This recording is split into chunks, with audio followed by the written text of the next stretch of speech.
രണ്ട് പ്രാവശ്യം ചെയ്തിട്ടില്ലെങ്കിൽ ഇത് ചെയ്തുകൊണ്ടിരിക്കുമ്പോൾ എന്താവും എന്ന് പറഞ്ഞാൽ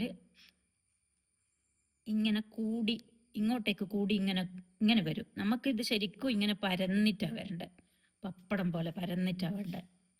അതിന് ചെയ്യുന്നതാണ് ഒരു പ്രാവശ്യം ചെയ്ത ഹോളിൽ തന്നെ വീണ്ടും ചെയ്യാം. അതാണ് ശ്രദ്ധിക്കേണ്ടത്. ഒരു ഹോളിൽ 2 പ്രാവശ്യം ചെയ്ത് കഴിഞ്ഞാലും ചിലപ്പോൾ നമുക്ക് നൂല് ചെയ്ത് കഴിഞ്ഞ ഭാഗം ടൈറ്റായിട്ട് നിൽക്കാൻ വഴിയുണ്ട്. അപ്പോൾ പിന്നെ ഇങ്ങനെ കൂടി നിൽക്കുന്നതാണെങ്കിൽ 3 പ്രാവശ്യം ചെയ്യാം. നമുക്കിത് തൊപ്പീൻ്റെ മുകൾ ഭാഗമാണ് ചെയ്തുകൊണ്ടിരിക്കുന്നത്. അപ്പോൾ അതിങ്ങനെ പരന്ന് നിൽക്കണം, തലയിൽ ഇങ്ങനെ വെച്ച് കഴിഞ്ഞാൽ. അപ്പോൾ കൂടുതലായാൽ ഇങ്ങനെ ചുരുണ്ട് സ്കേർട്ട് മാതിരി പവാട മാതിരി ഇങ്ങനെ ചുരുണ്ട് വരും. കുറഞ്ഞു പോയാൽ ഇങ്ങനെ കൂടിപ്പോവും. കൂടുതലായാൽ ഇങ്ങനെ ചുരുണ്ട് വരും. അപ്പം നിങ്ങളത് അഴിക്കണം ചെയ്തത്. ഈ ഒരു വിഷമം മാത്രമേ ഈ തൊപ്പി ചെയ്യുമ്പോൾ ഉണ്ടാവുള്ളൂ. പറഞ്ഞ മനസ്സിലായിട്ടൊന്നുമില്ലെങ്കിൽ നിങ്ങൾ പറഞ്ഞാൽ മതി, സംശയം ചോദിച്ചാൽ മതി, കമൻറ്റിൽ പറഞ്ഞു തരും. ഓക്കെ.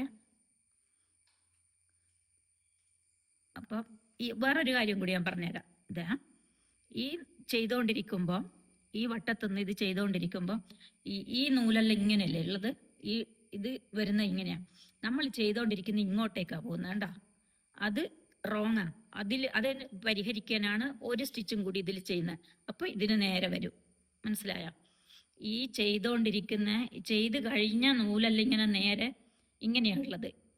നമ്മളിപ്പം ചെയ്തുകൊണ്ടിരിക്കുമ്പോൾ ആ നൂല് വരുന്നുണ്ടോ വളഞ്ഞിട്ട് ഇങ്ങനെയല്ലേ വരേണ്ടത് ഈ ഭാഗത്തേക്ക്.